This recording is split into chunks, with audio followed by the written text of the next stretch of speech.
Gillespie. How are you this afternoon? I am excited. Good, and thank you for coming.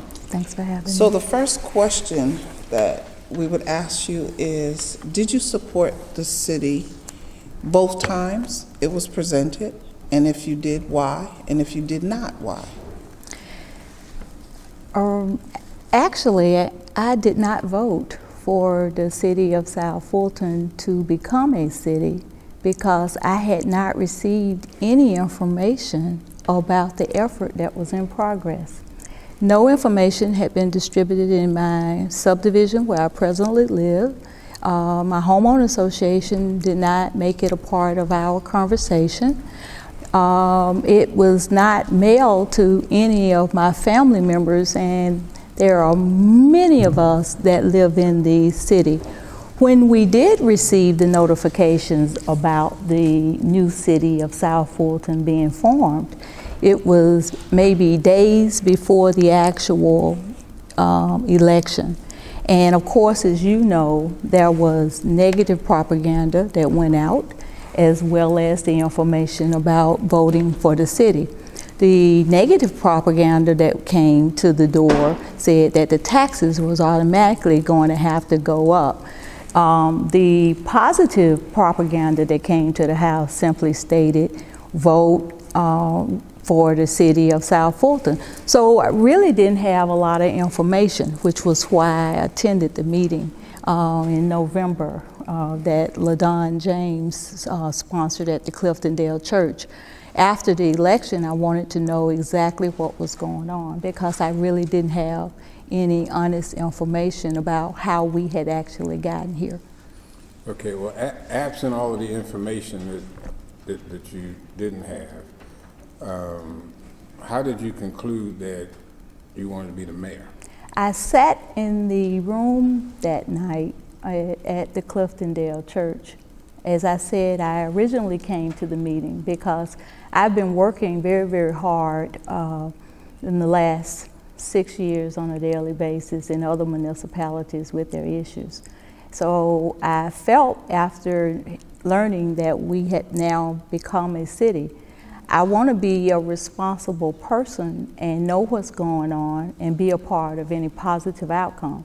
I thought it was an awesome thing, even though I will honestly sit here and tell you I did not vote for South Fulton to become a city, but it was basically because I didn't have any real information, honest information to make an intelligent decision for the why. I did recall back in 2000 or 2001, I believe, when there was an annexation of people trying to change areas that were in South Fulton. I mean, like I think, what was it, the Westlake Sandtown community? Everybody was trying to change things. Right, and I remember that, you know, that effort went through and it caused a rift in where the children of South Fulton, what school they were going to be able to go to.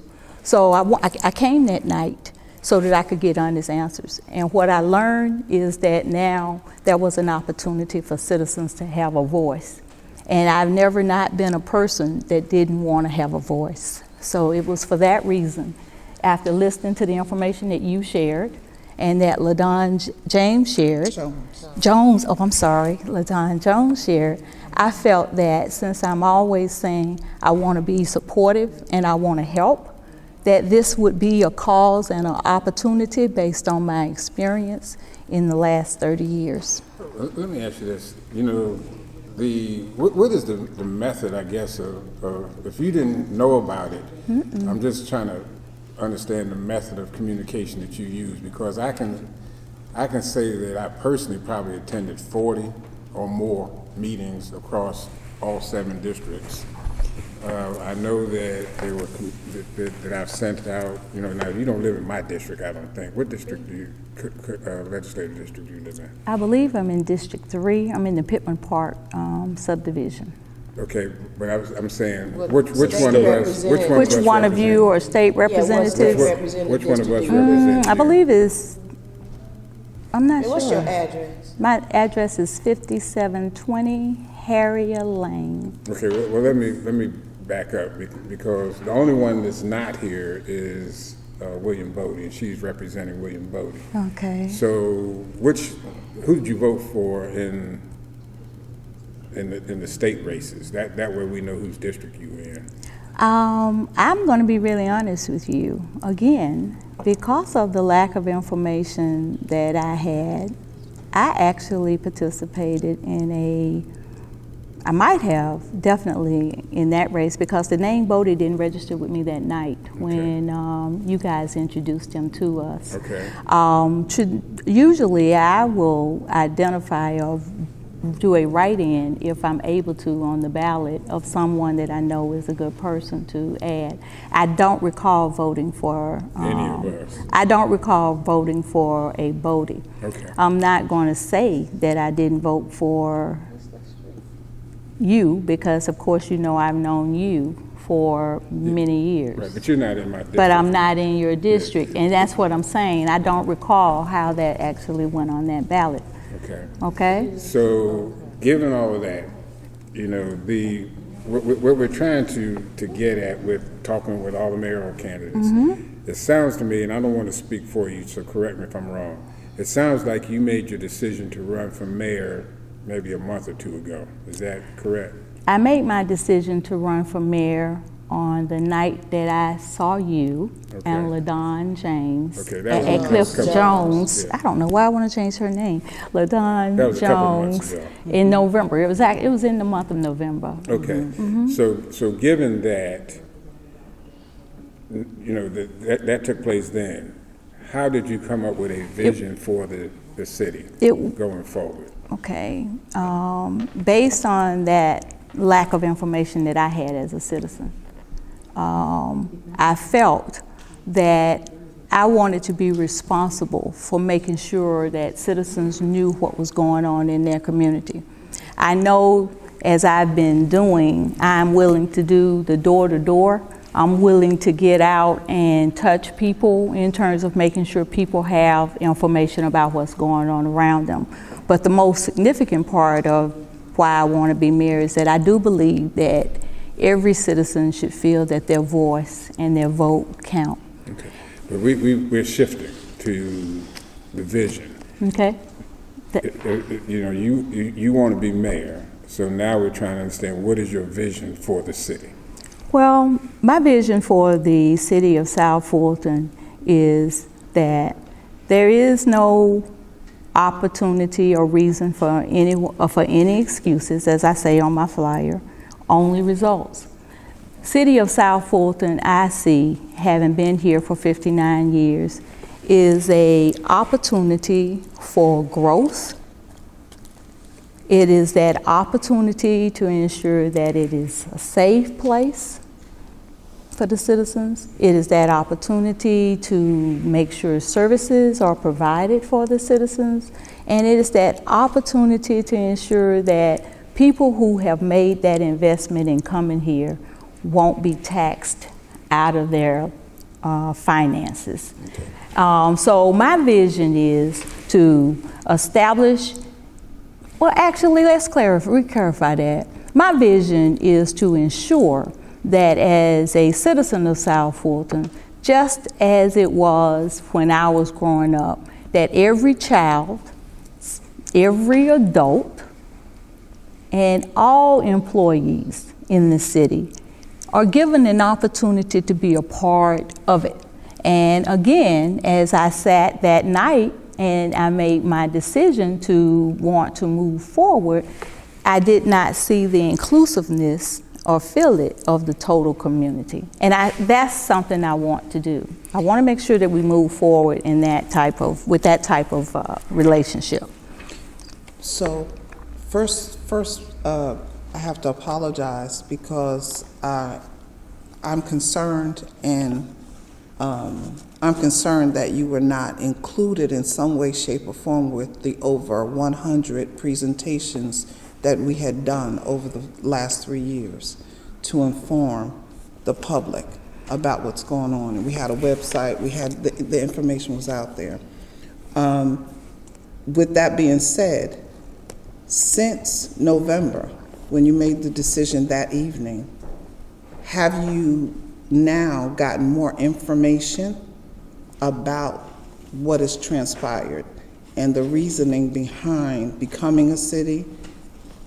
Any more information about it? Well, yes, actually, I've begun to take a look at a variety of things.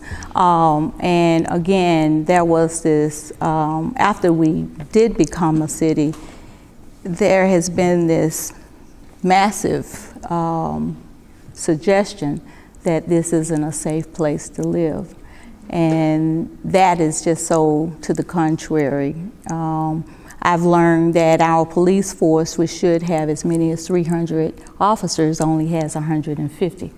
I've also learned that in addition to the fact that they are trying to bring officers in, as soon as they bring them in, those old officers go out. With those type of numbers on the table, I understand why there are episodes throughout the city where there are some areas that might not be getting the supervision that they should. But let's be clear, for 95,000 citizens, the police department, where they actually have roll call, is all the way over there on National Highway. The office in South Fulton is primarily administrative location. So here you've got this wide void of area where there are citizens, and unfortunately, they are going to need the assistance of the police department. So, you know, that's that area of safety that I've taken a look at, just to share with you how I divided what my concerns were. So let me ask you, this is more or less where I was going. Are you aware of the charter for the new city? And do you know what the structure of the new city is that was passed by the General Assembly, down at the General Assembly? I have been taking a look, and House Representative Bruce did identify his website and tell us to go and take a look at what's on it. One of the things that I have really been focusing on, which is in keeping with my vision and how I came to that conclusion, was how the cities have actually been able to remove citizens from their individual divisions, their cities. Now, I do truly know, and I truly do understand that it is important for us to be able to work with the mayors or those persons that are in charge of those other areas, and I actually respect that. But there is a tremendous question when you look at, and when you've been here as long as I have, and you're familiar with pretty much so how different communities have always traditionally been a part of a certain area, but unfortunately to date, because of the finances of those areas, now they all appear on the map that says South Fulton. They all appear to now just totally be in South Fulton, whereas for 20, 40 years, they were always a part of either Union City or a part of Fairburn, or maybe even a part of College Park. Now, when I look at those type of scenarios, as I try to identify the why we're moving in the direction that we are, I'm concerned. Now, you referenced the charter. You referenced the suggestion of of whether or not I understand it. And you just have taken a look. If you can tell us what the structure of the city is as it stands right now. What was passed? What is our structure? As it stands right now, our structure is going to consist of a mayor. It's going to consist of the city council people, and it's actually going to be run in terms of hire and fire by a city manager. So the concept of management for South Fulton that I understand that has been proposed is more of a city manager type administrative situation. I'm not necessarily comfortable with the idea that that was what was selected as a structure, because you've given all authority for say directly to a city manager. What is your discomfort with that? My discomfort with that is that I do believe that part of the responsibility of your leadership team should be that those employees that are in your umbrella of authority under their supervision, they should have an alternative if they should indeed have a problem with a decision that's been rendered.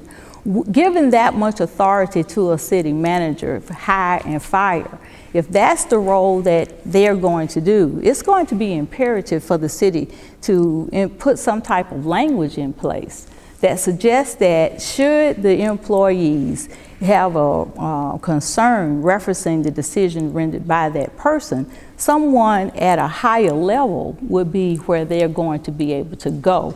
And the way it was laid out, from my interpretation, that window hasn't been provided. The window clearly states, as the way it was presented, that the city manager is going to be that voice. And city council people have no say in that. The mayor has no say. And those things are, you know, working in the capacity that I've worked for the last 30 years, I dare say that that's a lot of power for one person. And the suggestion of a national search for somebody to do that job is even more so uncomfortable for me as a citizen, in that you're going to spend money from a city that you don't even have money to pay the people who are already working here to find somebody. So how would you go about determining who the city manager is? The process that I would like to believe that this group might be able to consider would include, once again, an open application process. If they come from Chicago, that's because they have internet services and they saw or heard about the job. But to take money and do a big international spread and not give those people here in Atlanta the consideration, I think, and I shouldn't just say Atlanta, I'll just say South Fulton, to not give citizens in South Fulton first the consideration to be able to come and work in their city and put a structure in place that will protect their community, I think is a bit unfair. Well, let me say this just for clarification. There's nothing in the charter that says the national search has to be conducted. It's just probably a good idea to do it, but there's nothing in there. So if you become the mayor and you can convince the city council not to do that, that would be within your discretion to do it. I would not suggest you do that, but that would be in your discretion to do that. The reality is that you want your city to be the best that it could be, so you want to find the best people to do it. But again, that is not written in the charter. And if you, like I said, if you're the mayor and you choose to not do that, and your council goes along with that, you could do it. A point of clarity, if I may. You're absolutely correct. It's not written. But that was thrown out into the air. And again, my mind, on behalf of citizens who are now trying to adjust and who are excited about how they can fit in, says, why would we not be given an opportunity to be considered for a job in our city first? And that's why I would make that suggestion. I'm going to go back to structure. I'm big on structure. There is a transitional period, Right. from county to cityhood. Could you share with us 3 or 4 activities, actions that would consist of your transition plan, so that way you and the 7 council representatives will be ready on 1 May? I think that one of the first things we would really need to do is to make sure that there is adequate language that has outlined what the expectations are in terms of how we're going to really govern the city. I'm not sure to what degree the transition team is going to be putting together that type of language. So I would want to get all of my different... Transition team is not going to do that. That's written in the charter. Okay. As again, I would want to ensure that each one of the city council people had an understanding of us operating as one and full transparent, and the citizens would be able to see from where we stand. So that would be one of the first things, to ensure that there's adequate language in place. The second thing that I would want to address, again, is definitely the safety. The safety of the citizens. It is imperative that our citizens, our constituents, are not going to lose any services that they've grown accustomed to, simply because we've already been able to determine that we're operating this part of the county with half of what they should have. So any less of what they have wouldn't be appropriate. But that would be my first concern. What type of services? Can you give us a couple of services that you are referencing? Well, as I pointed out, the lack of destinations that are identified as locations for where the actual police departments are. I would want to address placing them in the community a lot closer so that they could be available within some type of radius of service. Right now, Old National Highway, all the way to Fulton Industrial, the backside of it. And so the response time for the police as well as the fire and rescue is something that I'm very concerned about.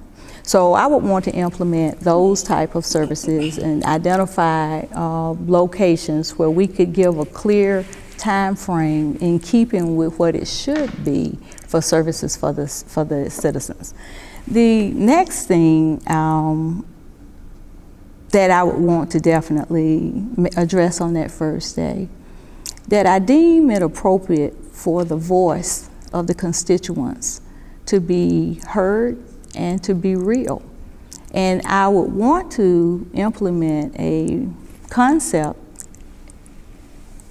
with the support of my council people, where we would be able to create that door of information for our constituents. I gave an example before, I'll give it today. It would operate something like a constituent service unit, where the citizens would be able to contact directly people with whom they should be able to get their services from, or to give some input of what type of services they need.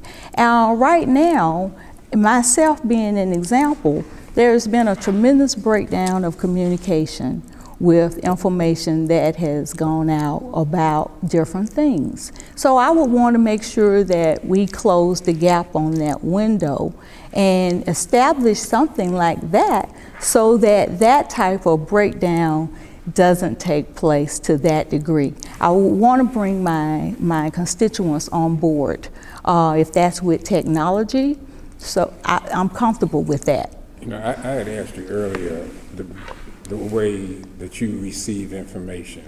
I don't know if you responded to that. How do you receive information? Internet, TV, newspaper, neighbor news. Again, I do attend the neighborhood association meetings. I'm communicating with people, as I said, that I have family members, homeowners in the South Fulton areas. No information had been shared with them either, other people that live in the area. And even as I've started this quest, I'm running into an awful lot of people that are saying, yeah, I heard that something about that. That's the response. I heard that it had become a city. So I would like to open that window of communication where everybody is on board. How do you do that? One thing is, I think that we definitely need to have meetings everywhere, everywhere. And I'm just not, I can't say what you didn't do. All I can tell you is what I never came across in terms of information. So I would suggest that we beef up the information, and Neighbor News constantly is dropping information at the door now. I would say we reach out, we branch out to the different news agencies. We use the radio. We go into the schools. I think the key to South Fulton being what we believe it can be is for us to bring the whole community on board. That's the schools, incorporating information directly with them. We've got to get to our parents, and we've got to let our children know that we believe in them. So I'm saying that I would like to start an initiative that involved not just the homeowners associations or things like that. I would like to get our youth involved. I would like to get the information out to everybody. Okay. So what are your plans for the youth and youth programs, and what are your plans for facilities through the Parks and Recreation Department? Wow. Parks and Recreation, proven story. No excuse, just results. Encourage children to understand, particularly teens, that this is their city. I've had the opportunity to actually do just that, participate in a national program in which the youth were actually identified and received national notification to the point where Senator, I want to say David Scott was a part of the initiative, and it was actually financed by, I taught the children how to write grants. I taught the children how to, and they competed in a national competition. They empowered themselves on policy and procedure. We've got to educate our children on their role and their accountability. But we've got to start team programs. We've got to start going in and getting the children involved. While I've been going door to door asking teenagers, what do you want? I don't know. Nobody's talking to our kids. We haven't given them responsibilities, and that's something that I want to do in the communities with the Recreation Department. Teen programs. I would like to see a stronger initiative, not just athletics, but teen programs, social opportunities for them. So the programs that you are, we have to deal with the budget. Of course, we have a budget. For the city of South Fulton. How are you trying to, deal with the budgeting of those different programs? Well, I've actually taken a look at how many recreational programs you have, and I've been able to determine that Cliftondale doesn't have a teen program. But you have Welcome All Park, you have Burdette Park, and basically these different recreational facilities that are in South Fulton, they are catering to paid athletic initiatives. Money is an issue, but for an adult or for a business person or for a parent group to come in and bring children into their midst and start talking to them about different things. For example, this process here, this new initiative for this city to have a mayor, I think this would be a grand kickoff to empower our teens to tell us what is it that they want South Fulton to start doing for them, since all of the pub that has gone out about our teenagers have been there breaking in cars. Let's change the flow of respect that we extend to our teens and show that they are a part of what we're building, so it's not always talking about our teenagers in a negative light. I think we can change by establishing another level of dialogue. Police Athletic League used to do things like that when I was more involved in touching recreation a lot closer than I have been in years. But I've seen this type of opportunities work, taking the children down to the Capitol so that they can see policies in place and learn how to actually move bills and be a part of it. Those are the type of activities that I've seen and participated, and I've seen those children go to high places because of the knowledge that they were instilled with. Well, for the seniors, for the programs that you're talking about, it sounds very active, but it's also going to cost money. So I want to know, what will you do to protect the seniors that they won't be overburdened with higher taxes? Well, it's interesting that you would actually bring up senior citizens, where that is a big part of my background as well.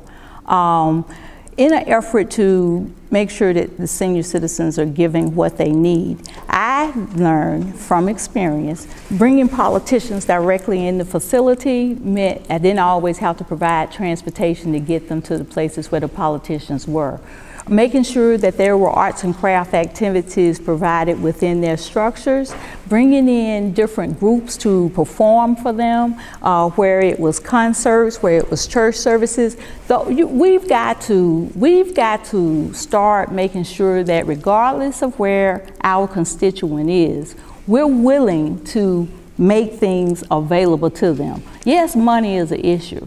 And I see that's being real, but with the budget that I had and the type of programs that I was able to provide with that population, it can be done. It's just a matter of someone applying themselves. Today people want to cut the TV on, or they want to say, well, let's take a trip, and it's got to be a lot of hoopla. A lot of senior citizens aren't for getting all up on the bus and all of that, but there are some that are. I think we need to make sure that we cater to the capabilities of our seniors, but we can do this, and I've done it already, and that's another part of my past, which is why I have the compassion that I have to make sure that information gets to everybody.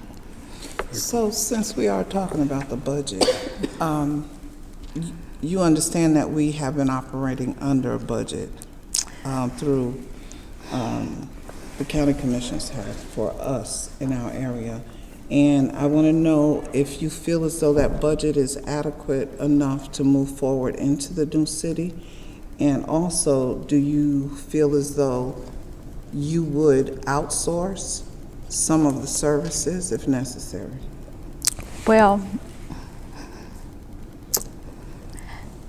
I've read some documentation that has been released by Emma Darnell, and I think we talk about $600 million in a budget that's How much did you say? $600 million. Is that correct? That's a lot of money. Yes, it is, and I'm not sure if I'm confusing what you're asking me, or if the money she's talking about is the money that we'll be getting as a result of being a city for 2 years. So on that note, what I will say to you is this. I do believe that we shouldn't necessarily quickly look for outsourcing. I think as a city, we should consider our loyalty to employees that have been taking care of us. Supposedly the police officers, that they're recruiting police officers to come in now. They're telling the police officers of a possible salary increase. So when you have those type of scenarios, you've got to start giving people incentives. We can't expect people to work for us and we not offer them something. So I'm wanting us to keep our employees if we are able to with the budget that is going to be allocated. And to say that we're operating under budget and we only have 150 officers on the street and we're supposed to have 300, I'm concerned about your numbers. If we're supposed to have 300 and supposedly you're hiring, you got this big hiring initiative and salary increases is what's being promised to them, how are we at the point where the thought process would be that we need to rift out the services, not rift out, but get rid of the services? I think we should think in terms of we need to get a budget and we need to make it work. We don't need 900 secretaries, I get it. And we're gonna have to trim the fat, I get it. But at the end of the day, we need to try and hold on to all of our employees that touch any of our citizens. We need to try and figure out how we can hold on to all of our employees that have served this community well. We need to figure out how we can move forward without causing people who are citizens in South Fulton, some of the employees, hardships. That's the role that I would like to play in making a decision about how we're going to use the budget. I don't want to lose employees that we presently have. So I would want to make sure we held on to employees for as long as we could. My constituents look at experience and community involvement, and they place that high on the mark. Could you share with us the last 10 years, since you've been a resident in South Fulton for 59, give us 2 or 3 community engagement activities that you've led, not been part of, but you've led. Just give us 2 or 3 of them that you led the effort with regards to the community engagement in South Fulton. And if you need to go beyond 10 years, that's fine, but it would be great to know that. Well, I've already talked to you about, and I'll start beyond the 10 years. I've talked to you about my initiative to ensure that there were sidewalks placed on Washington Road so that the children wouldn't be in the street, with the thoroughfare being what it was. And that was at Brookview Elementary. And that was a working opportunity as the local school advisory chairperson that I had with Patsy Hilliard. That would be one. In Fulton County, there was the issue of implementing a after-school program, but if children did not live in East Point, Superintendent Fox long ago was not going to allow children that were from College Park to attend the school.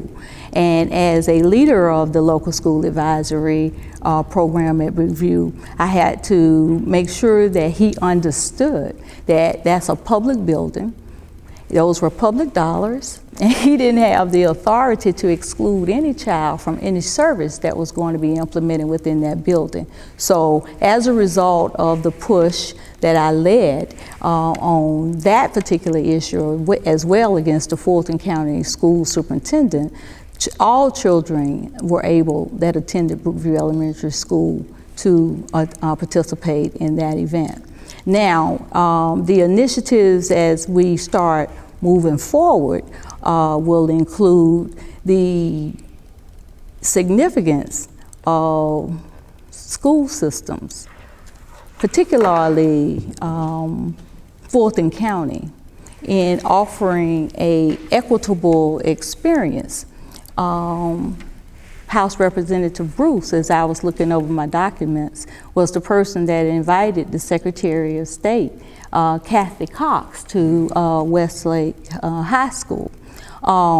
Issues that I wanted to put on the table regarding how they were housing all of the special needs children in the trailers over at Camp Creek Middle School was one of the impetus that encouraged Fulton County to take those children out of the trailer and place them in a stable environment. As I said to her that day, my children run track and field. If there was a tornado, they can get out of the trailer and get in the building. To have those children who are handicapped all boxed up outside in the trailer isn't a good thing. So that was an initiative that I was very much a part of. On another level, when there was the opportunity to address the way that the children in Fulton County, when they had the great M&M program, which I did not allow my children to participate in, many parents did. They were being bused early in the morning, as early as 5:30, all the way over to Roswell Elementary School. And that meant that there was a shortage of buses that were being parked on the south side, South Fulton side at Westlake, particularly at 315 to transport the children. And this is a conversation I had with Kathy Cox that night. But I'm coming all the way back. But what I wanted to show that I have always, and my children haven't been bus riders, and that's the point I want to make. My children haven't ridden the school bus since they were in the first grade. So here, on behalf of all the other children, Westlake, my issue was, and there was some change, I was told immediately thereafter by the Westlake staff.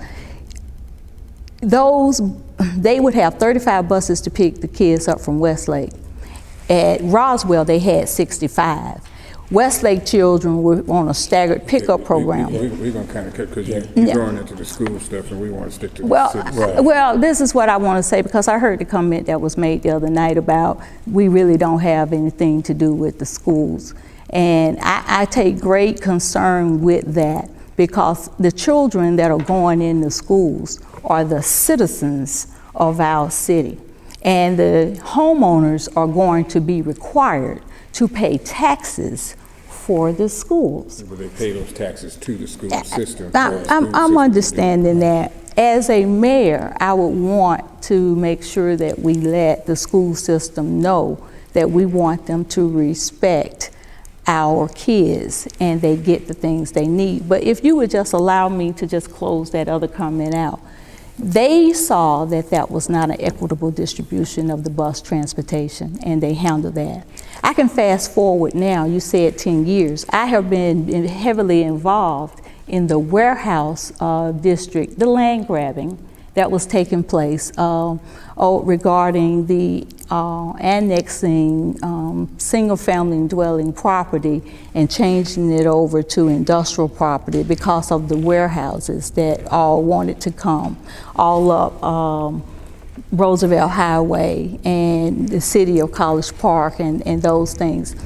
I've been down since last year for sure in just as many Fulton County Commissioner meetings as they've been having, as well as City Hall meetings that were taking place at the great city of College Park, fighting on behalf of people that live over in that area, that unincorporated area of College Park. So I have a strong vested community interest that goes beyond 10 years and have maintained that through the years when there were injustices that were taking place. Let's shift gears for a second.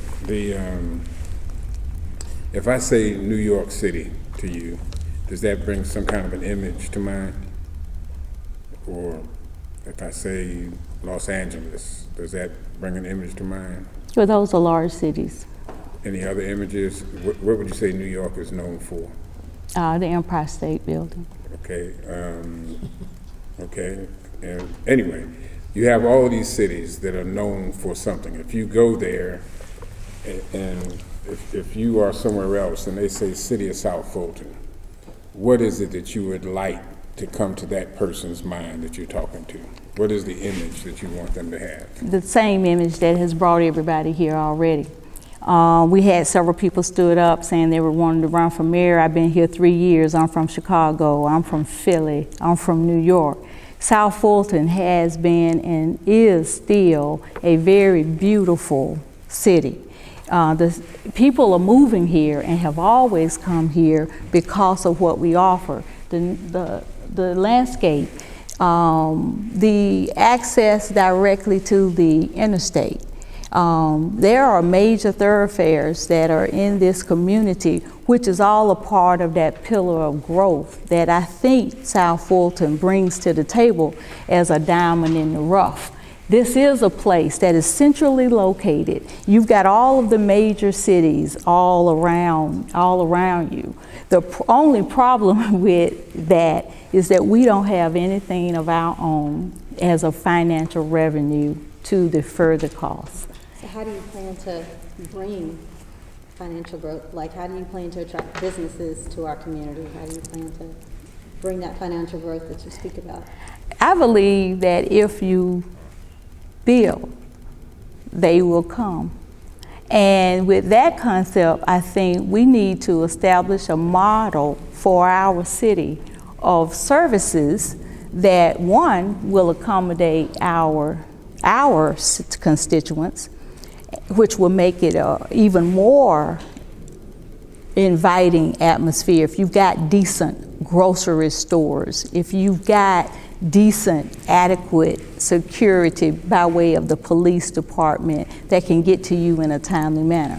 I think businesses are looking for a nice place, but to have the interstate 285, 85, and these main thoroughfares that connect all of these cities, we've got an open door. We are a diamond in the rough. We've got an awful lot of land that is sitting in select areas that we can still, even though Fulton Industrial is in a questionable state, even though Camp Creek is exclusively in East Point, there is an open world of resources, of land, where we can build. And having the expressway and the thoroughfares that we have, and again, I'm gonna come back to those connecting cities, each one of those particular things are extremely valuable resources to a company or businesses that will want to come and relocate or to come into your area. When you say build and they will come, it's kind of the other way around to some degree, in that a business, Kroger, Publix, any of them, before they come, they want to make sure that there are people there to buy whatever they're purchasing, whatever they're selling. So I guess the question I would ask for you is to talk a little deeper about your theory that build and they will come, because who's going to build? You know, when you say build, you have to get somebody else to build. And they're not going to build unless there's people there to buy whatever it is that they're selling. You understand what I'm asking? Yeah, South Fulton has 95,000 citizens, according to Commissioner Charles Eves when he was congratulating us on becoming a city. John Eves. I got everybody's name mixed up, but I can assure you, I can tell you exactly who he is, and I know when he's talking. But the thing that I want to make a valid point on in this issue is this. Old National holds the 2 grocery stores that the present city of South Fulton has under their charter. Yeah, there's more than that, but Where in South Fulton? yes. Where are they? You got some right here on Cascade Road, those are ours. You got some on 92 also. When you say where? Off 92. Off 92? South Fulton Parkway? Okay, so on further down into Union City, or? No, Union City is not part, Union City is. I'm saying past Union City? Is that where you're saying? Yes, because Union City is that tip off of South Fulton Parkway, and then it stops being South Fulton. It stops being Union City at that little tip. That's what starts back into unincorporated South Fulton. Okay, I've been studying this map that I have, and it appears as though Union City goes all the way down from the point of the Spur 14 all the way down where it comes all the way down, literally past. What's that? Derrick Road? Mm-hmm. Right. And then, so you're saying that on the other side of Derrick Road, it goes back into being South Fulton, and that's where you're making reference to? Well, you have South Fulton right there, unincorporated South Fulton right there at Union City and Stonewall Tell. But they go all the way down to Derrick Road with Union City. So what I'm saying is, based on the map that has been released, the city of Union City has incorporated the bulk from, I know, Spur 14 coming off Roosevelt Highway all the way down to Derrick Road, and then I think from Derrick Road to Campbellton and Fairburn, you are totally into Union City because that's where the Publix is. And that Publix is not in unincorporated Fulton County. But right behind the Publix, all that behind the Publix is unincorporated Fulton County. Okay, but there's no grocery store, and that's what we were discussing. So I was trying to figure out where your grocery store is, because I've only counted 4. I've only counted 4 in the whole Fulton County area. And the other 2 that I identified that were not on Old National, they have odors. They don't meet the standards of a place where you should want to go to get your food. Living where I live now, I've been going into Union City, the Publix, to get my groceries. And basically what I'm saying is that we have got to bring and make sure that there are places where we can get decent food. 95,000 people, and all of the grocery stores are pretty much so on this side of your city, and you've got all of this other unincorporated area. And that's if you are a person that spends money in your community. Now, if you don't have the philosophy where I'm going to spend money in my community to ensure that my taxes don't go up, if you're just spending money everywhere, and there are people that do that, well, I have actually been a resident of Fulton County and South Fulton County, and I, up until 10 years ago, wouldn't even go to Lenox. I wouldn't shop there because I wanted to spend all of my money where I slept to make sure that it was going to be a job here for somebody. We're going to have to kind of wrap it up, so last question. Anybody? I've got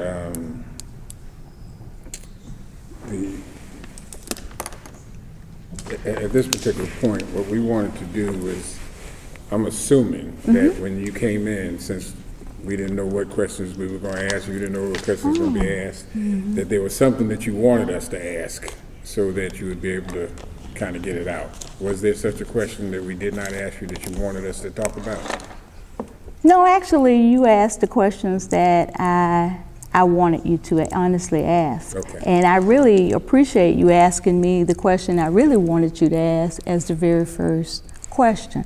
And that is that the communication about what was happening wasn't something that everyone knew. And that's one of the initiatives that I really want to make sure I put in place. I want everybody to feel that they are a part of what's happening, and that the new city of South Fulton is a place for everybody. This is a diamond in the rough. And I say that because I feel like I'm a diamond. And I am in a position, I have the energy and the passion to do those things to ensure that we can bring this city to its highest point. And it can be the best, but I know that that's going to be an inclusive event, and not one person can do any of this by themselves, but it's going to take everybody, even the entities that we've broken away from. So I just want to also say, thank you very much. Just so that the public is clear on one thing, because I just want to make sure that I understand. You said earlier about us breaking away from the other cities. Right. But that is not what happened. Well, we've never been part of those other cities. Well, just so that... I just want the public to be clear on that. Well, that's not the perception for people who were living in those other cities. For the city of College Park, there are 3 streets in particularly where they were always a part of College Park. Now, again, they have been put totally into South Fulton. At first it was just one street, and it appears as though they kicked 2 other streets out because and moved them on into unincorporated South Fulton according to their maps, according to their information. I can only share what is visibly been placed out there in the universe. I think some people are confused as to where they actually live because of their address, because I received a call from one of my constituents. Okay. Because my area does encompass a lot of College Park and then coming down into what was the unincorporated area. So if you, from the Bank of America on the other side, that starts unincorporated, which was unincorporated. And the lady that called me, She wanted to know how she can get involved. She said, but I live in College Park. And I said, I'm sorry, but you don't, because that's a city. You have an address possibly, because that's where your mail comes from. That's why. Yes. My address is Riverdale. I do not live in Riverdale. That's where my mail comes from.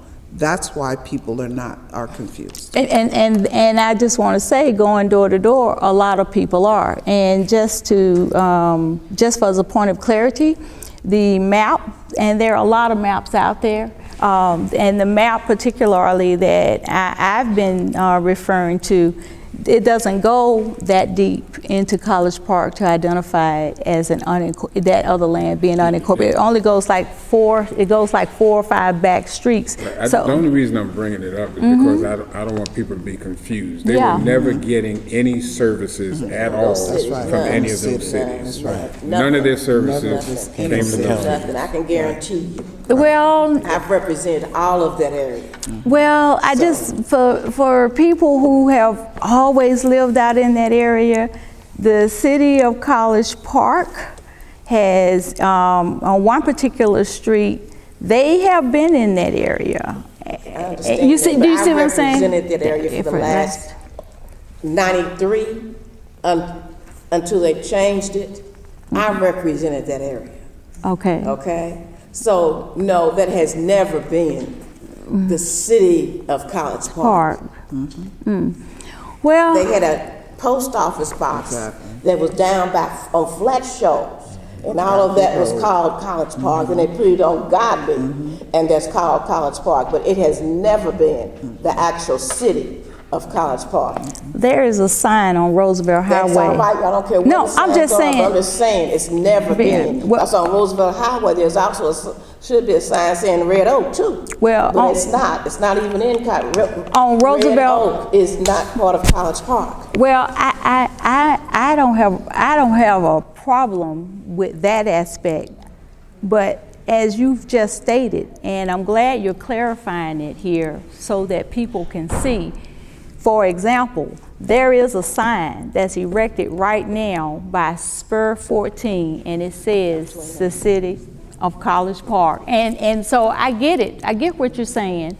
And I do want to let you know that their police officers are seen in those areas. And that's confusing for those constituents.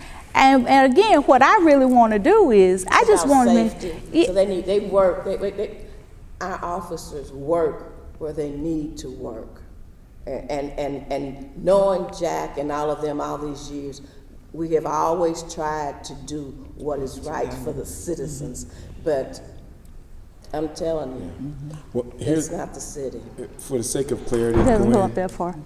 when you get your tax assessment, that tells you where you live. If you get services from the county, that will break it down. If you live in a city area, that'll break it down. So every year when you get your tax assessment and who's maneuvering on the millage rate for you, that lets you know. Okay. Okay? Okay. All right, thank you for coming. No, Thank you. thank you for having